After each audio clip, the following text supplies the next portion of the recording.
Hello everybody, I'm doing my weekly video about the 49ers.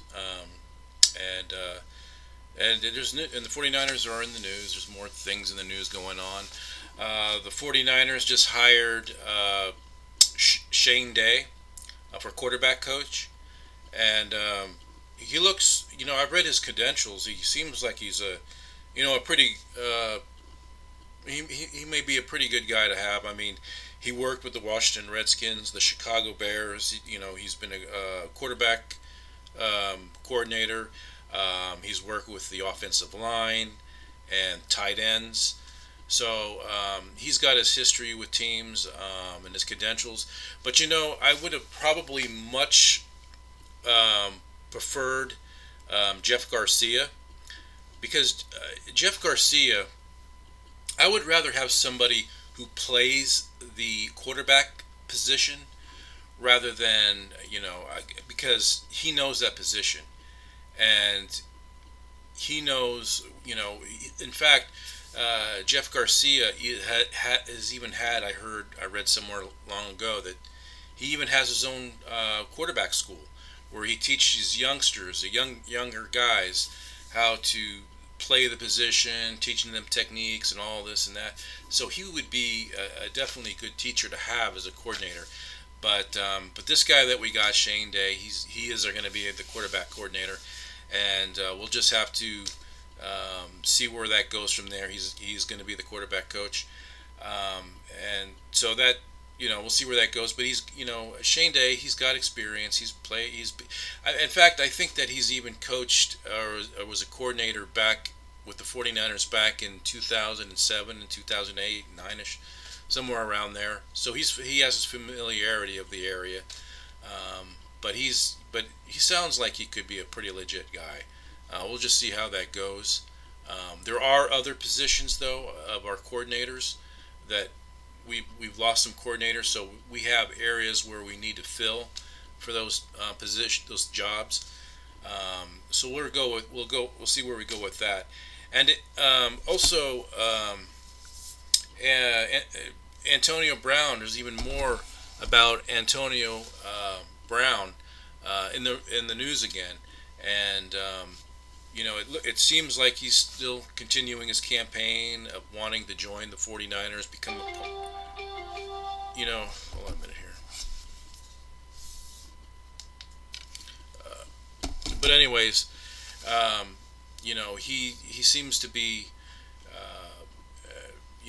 campaigning to want to be with the 49ers, and Jerry Rice is continuing to campaign for him. Now Terrell Owens, he's even asked Terrell Owens about the Bay Area, about the city, about the team and the stadium and all these things. So it makes it sound like he's very interested in wanting to join the team.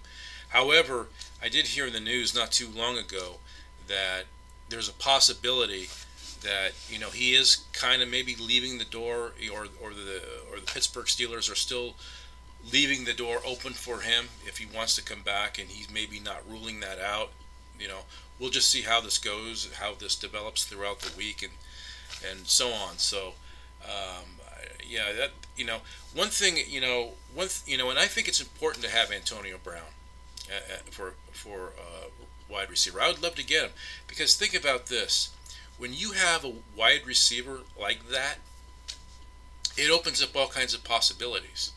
I mean, not only do you use them for like big plays downfield and stuff like that, but you can also use them as a decoy.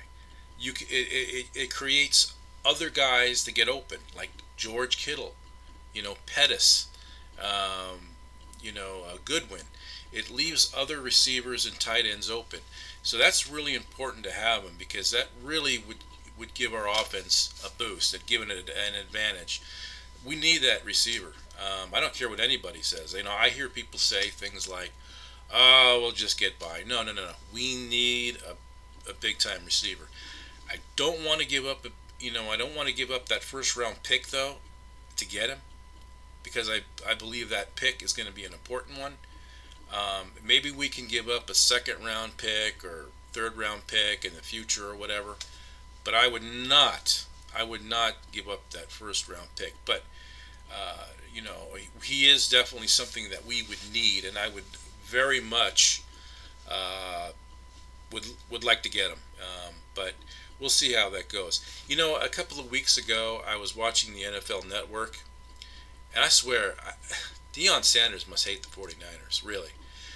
He was on some talk show, and some woman on there was interviewing him and asking him what he thought about, Jerry Rice trying to get Antonio Brown to the 49ers and all that.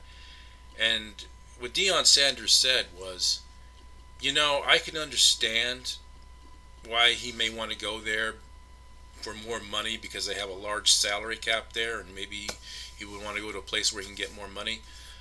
He goes, but as far as Super Bowl, winning a championship, 49ers are not, they're nowhere close. He goes, he should go to a place like Dallas or Jacksonville. Hey, that's where he should go. And and then the woman says, well, it's not all that so bad. The woman the hostess of the show, it's not all that bad. I mean, they got all these guys coming back, McKinnon, all these guys coming back from injury, Jimmy G, and then he goes, they're the third best team in the division.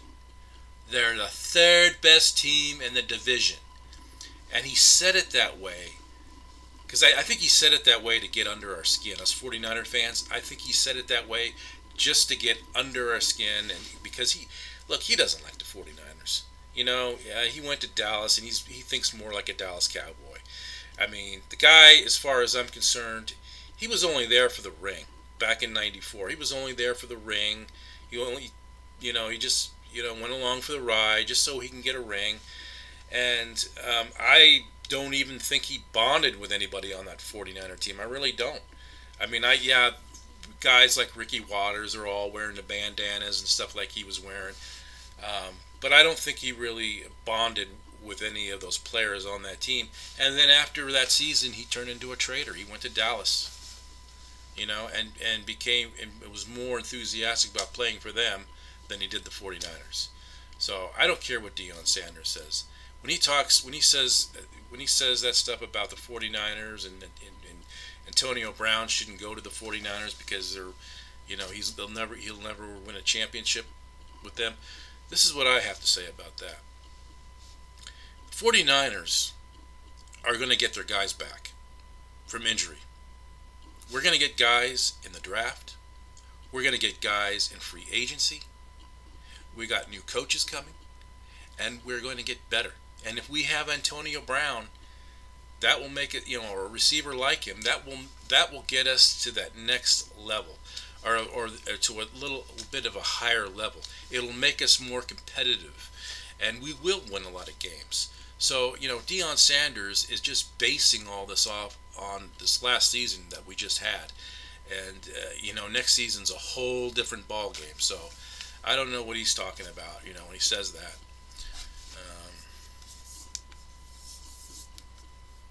What else we got here? Oh, did you hear about George Kittle? I guess a couple of weeks ago, when he's got actually. It seems like, when he set that record in that Rams game, that last game of the season. Anyways, his gloves and his jersey was sent into Canton, Ohio, for display. So I think that's pretty cool. It's kind of like he's got a head start already for Canton, Ohio, but he's still very early in his career, so that's still years into the future. But I think that's kind of a neat story. By the way, did anybody see any of these past playoff games? When we talk about off-season moves, what the 49ers need to do, in the off-season and stuff like that. Well, I think the NFL has some things they need to work on in the offseason too. I mean, if you look at those last playoff games, the penalties and the no calls in those games were total bogus. You look at the Saints game. Remember that game? Where you got a guy, there was a play towards the end, there was like a minute and something left. The Saints needed a first down because they could have run the clock out. And or maybe score down there and really have an advantage to win the game. And there was a play where the Ram defender was interfering with the Saints receiver. It clearly showed on the replay it was pass interference. And not only did it show that, it also showed helmet-to-helmet contact. In fact, there was another instance in the game where there was another interference call that wasn't called against the Rams. So one has to think. I'm not trying to say there's a conspiracy here, but one has to believe that the NFL, some of these games could be fixed. You know, um, you know, and that's a shame too, because instead of teams controlling their own destiny, the league decides, well, we want these two markets in there. Oh, they decide because maybe because of the markets that L.A., Boston, New England, they're big markets, and it's a shame that teams can't control their own destiny if the league gets involved and tries to fix these games just so they get the matchup they want in the Super Bowl. Because if you look at L.A. and Boston, they have some pretty big sports markets there. I mean, you look, in the World Series, you had the Dodgers, and you had the Boston Red Sox, believe it was, and now you have the Rams and the New England Patriots. I mean, that's a coincidence right there. And Boston's always been a championship team, or championship city, excuse me, championship city because of the Patriots, the Boston Red Sox, the Celtics, you know, Red Sox or whatever, And you look at LA, and LA's got its sports teams. The Lakers, the Dodgers, the Angels, the Clippers. And now the San Diego or the LA Chargers now. So you got two big sports markets there, and I guess they figured this would be the best matchup, and that this would be best to have it this way. And who I blame a lot of this on? Roger Goodell. Roger Goodell. I don't know what it is about him, but he's ruined the league. Ever since he's become commissioner, we've had a lot of all these rule changes that don't make the game seem like I used to remember it as. All these stupid rule changes, and then the bad officiating on top of it. It's all on him. And he's protected by the owners of these teams because they're the ones who vote him in or out or whatever. They decide who stays. Maybe he's doing something for them to keep them there. Or maybe he's doing something to, excuse me. Maybe he's doing something where they get what they want, and so that they always have him in there. But he's ruining the game. He's ruining the game. Do you know that because of those bad calls and no calls, do you know that he never even addressed it? He never even talked about it. He never said anything like, we need to do a better job with the officiating. Here's what I propose. Although I don't, I know it's not popular because, I watch all the sports shows and everything, and a lot of people say it's not a popular thing to do, but I think that we should have replay, or challenges on on penalties and no calls. We should have challenge flags for those, because when you get into the playoffs, it's sudden death. There is no next week. You because of a bad call or no call, it ends your season right there. I mean, that's a life and death situation for these teams in the playoffs. It's not like the NBA or Major League Baseball or hockey or whatever, where you have a series, where you lose a game, you're still in the series, you got another game you can play. No, it's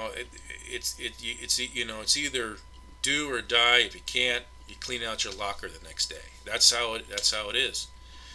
And you know, I really believe that we'll get this thing turned around with the 49ers. I think we can be a better team. But we got to do a better job on the injury front. I think we can. We got rid of our strength and conditioning coordinator, coach, whatever, and so I believe that we can get things going in the right direction.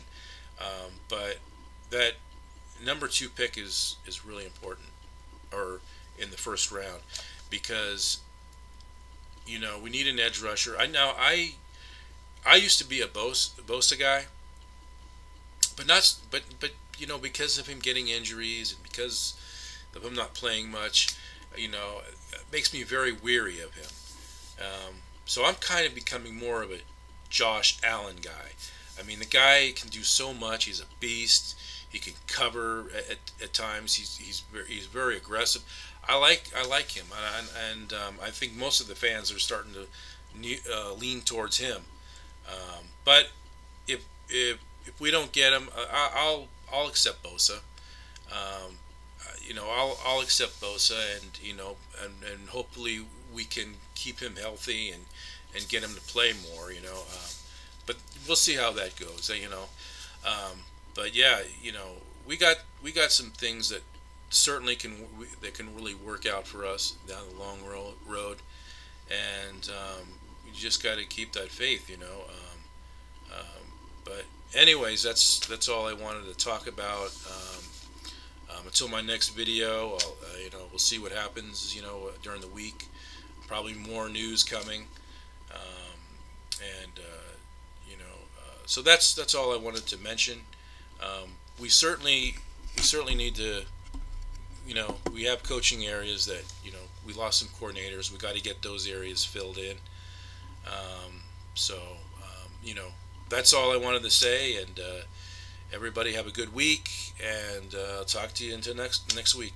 All right, everybody take care.